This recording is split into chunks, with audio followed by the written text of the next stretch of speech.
Today is our final day cruising on the Islander, Margaritaville at Sea's newest cruise ship. Now, there have been a lot of things that have surprised us about this cruise ship over the last 5 days, and in this video we're going to cover 10 of them, including topics such as drinks, dining, excursions, and more. So let's get into it.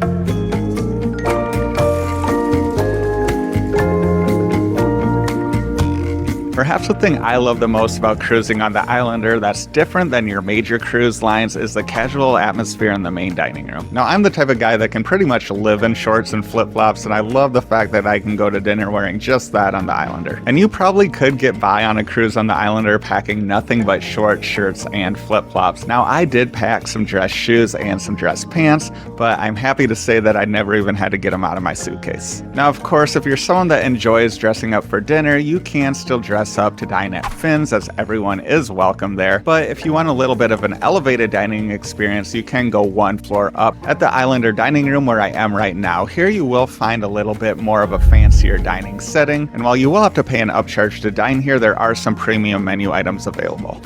During our cruise, we ate at Finn's, the complimentary dining room each night. The menu matched the casual vibes, meaning we didn't find upscale options like prime rib, tuna, or escargot on the menu. Despite this, we did have some excellent appetizers, entrees, and desserts, so we'll show you a few of our favorites right now.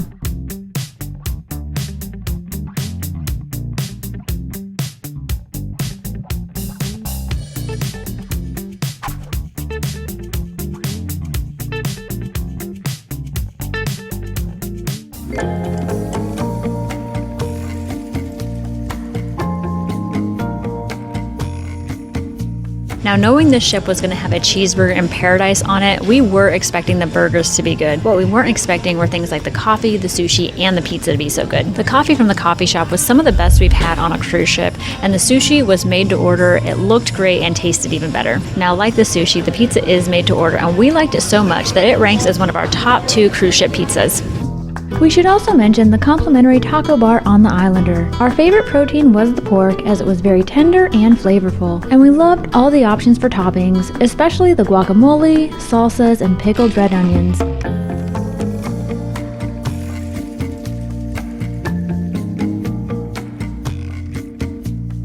One thing that really surprised me about this cruise line is how drinks on the ship work. Now, for around $60 per day, you can purchase their ultimate drink package, which does cover a variety of drinks priced all the way up to $20. And with a lot of drinks priced around $15 or so, that means you'd only have to drink 4 in one day to break even. Now, obviously, if you're drinking something less expensive like beers, you are going to have to drink a lot more of those to break even. I should also mention that this package does cap your maximum amount of drinks per day at 15. And I certainly do enjoy having some drinks on a cruise ship, but I know I never have to worry about hitting that 15 drink limit, because if I did, I'd be feeling it for at least a few days. But if you don't purchase that drink package, there are still some ways that you can save money on drinks. One is by purchasing one of their blender cups, which you can have refilled at a discount. Another one is by going to the casino during happy hour, where they do offer $5 beers. And another option is by purchasing beers by the bucket. Now, we've both been really impressed with the variety of frozen drinks and craft cocktails on the Islander. So if you're somebody that enjoys sampling a variety of drinks on your cruise, we'd say the drink package would probably be worth it.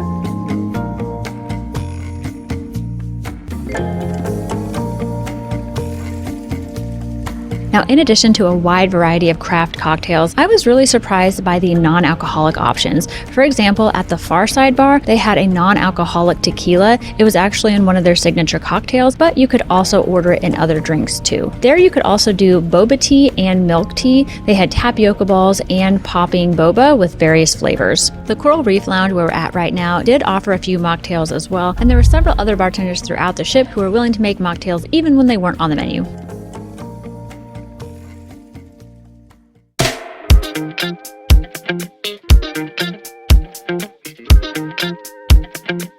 They didn't have Gatorade, so I got 2 martinis instead. Now, while we drink our martinis, we do want to take a moment to thank Margaritaville at Sea for hosting us on the Islander so we could share our experiences on their newest ship with you all. Now let's get back to the next thing that surprised us.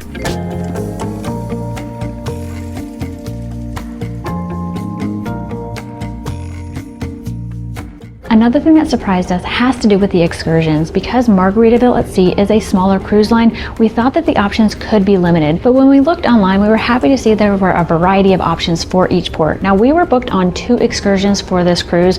One of them didn't go quite as planned, but we'll show you footage from those right now.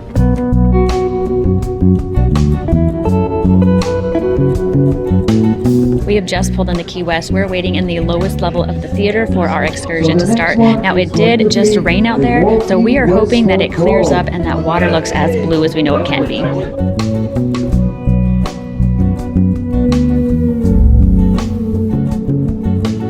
So the excursion process this morning was going very smoothly. We got outside, we got checked into our excursion, we signed our waivers, we got our wristbands, and we went to the dock to wait to get on our boats. Actually, they are right behind me. Those are the ones that you'd get on for the parasailing excursion. But then we got the bad news. And honestly, we kind of knew it was probably coming because we are here in Florida on an afternoon in the summer. As we were waiting, these dark clouds started rolling in and we started hearing thunder. So unfortunately, the captain did have to call it and cancel the excursion for today. But hey, at least we're in Key West. We're gonna go walk around and explore a bit. While we were bummed we wouldn't get to show you all Key West and the Islander from up in the sky, we knew it wouldn't be hard to find ways to fill our time in Key West, as the area is very walkable. We even found a tower to climb to get a good view of the area and the ship.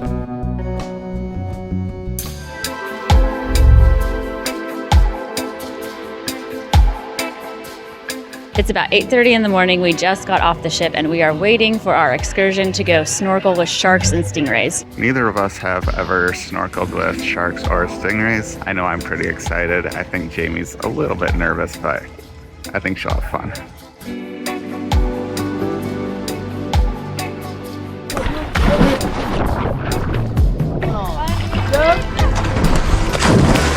All right, just waiting for everyone to get in the water and then we'll go see what we can find. The first snorkel spot on the excursion wasn't too far from our ship.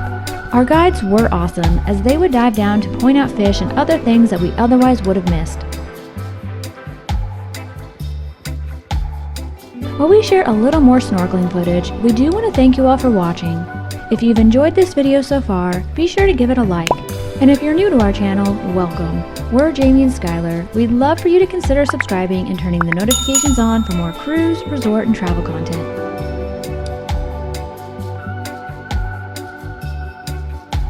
The second portion of the excursion was the stingray encounter. Now, we weren't allowed to film in that section, so I'm just gonna have to tell you about the experience. We were able to feed them, pet them, hold them, and even kiss them. Now, we started off by feeding them a fish, and then we got to pet them. Now, there are 2 different types of stingrays in this area of Mexico. Some are very smooth and other feel like sandpaper, so it was kind of cool to feel the different textures. And at the very end, we got to actually kiss them, and it was the slimy one, so when you're here, you got to do it. So it was a really unique experience, and I also liked learning about the place here because they do rescue stingrays.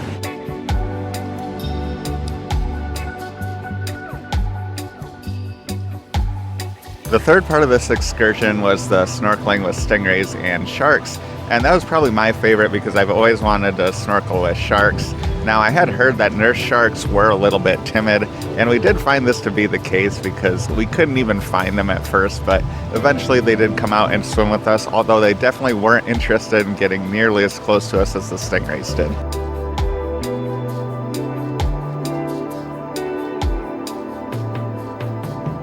So after doing some snorkeling out in the open water by the cruise ship, doing the stingray encounter, and then getting to snorkel some more with stingrays and their sharks, they took us to this little beach area where they had tacos made for us.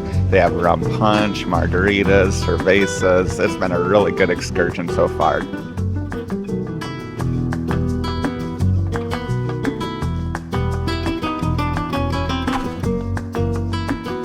You can drink tequila if you want. Tequila is the Mexican water, guys.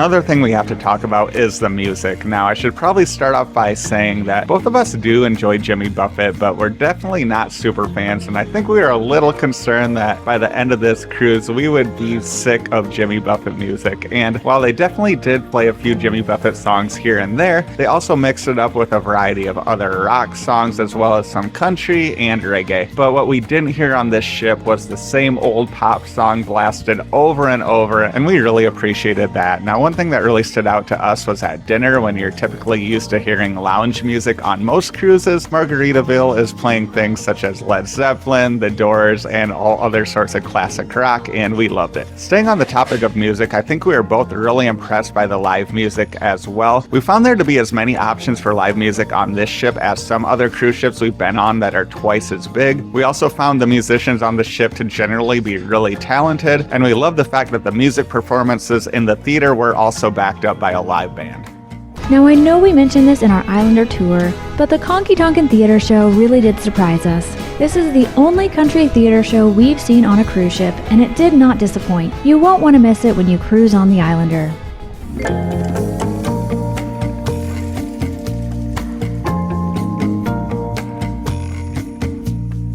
One of the things that stood out to me on this ship that I wasn't expecting was their attention to detail with the themes. I'm standing here overlooking the atrium area with the blown out flip-flop and the Margaritaville chandeliers. There's also a tiki bar on the very back of the ship that has totem poles that are drinking margaritas, and in the middle of the pool area, there's a statue that's holding up a margarita glass. I also love the Coral Reef Lounge, which is located below the theater, and it's surrounded by coral reef sculptures. And I also have to mention the Havana bar because it has a cute Cuban vibe, and it connects to the A1A hallway, which is Florida themed. Now, one of the most uniquely themed bars has to be the Speakeasy. Now, we can confirm that it does exist. You know, a speakeasy isn't really a speakeasy if everybody knows about it, so we're not going to ruin the fun. You're going to have to find it for your own when you're here on the Islander.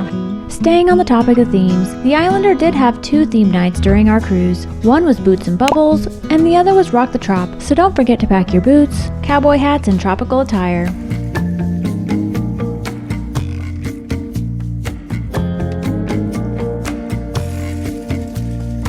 Now, another thing that really surprised us about this ship that we also really loved was the variety of cocktails. Now, we did expect a Margaritaville cruise to have a huge variety of margaritas, and they did not disappoint. But what we weren't expecting was them to have such a huge variety of non-tequila cocktails. In fact, each bar on the ship had their very own cocktail menu, which gave us a great reason to visit every bar on the ship.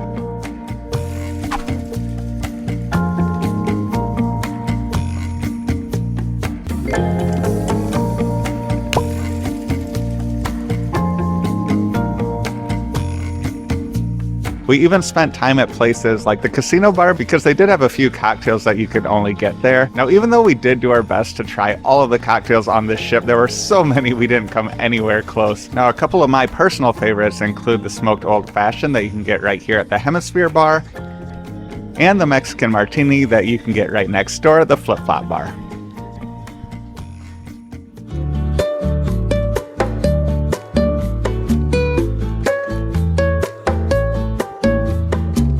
Even though the ship has been refurbished, we felt it kind of had an old school cruising kind of vibe, kind of similar to whenever we first started cruising years ago. A good example of that is whenever we got on the ship on the first day and we had to do the muster drill. Now on this ship, they actually have you go out on the 3rd deck, and that's where the lifeboats are, and staff are there to show you how to put on a life jacket. And while this is a little bit different than what we've been used to on the newer ships, the ship wasn't shut down for very long. Now, another way that this ship isn't as high tech as some of the newer ships is that they don't have an app. If you've cruised on other cruise lines, you're probably used to downloading an app ahead of time, doing a check-in process, and also using your phone to really stay in tune with what's going on around the ship. So here, you do have to go on their website to put in your documents, and then they actually send you your boarding pass and your luggage tags via email before the cruise. And once you get on the ship, you really want to pay attention to that schedule they put in your room every day. Now, they do give you a physical copy of it, but there is a QR code that you can scan, so you can have access to that on your phone as well. But honestly, the lack of technology didn't bother us one bit. We kind of like not having to be so reliant on our phones during this cruise.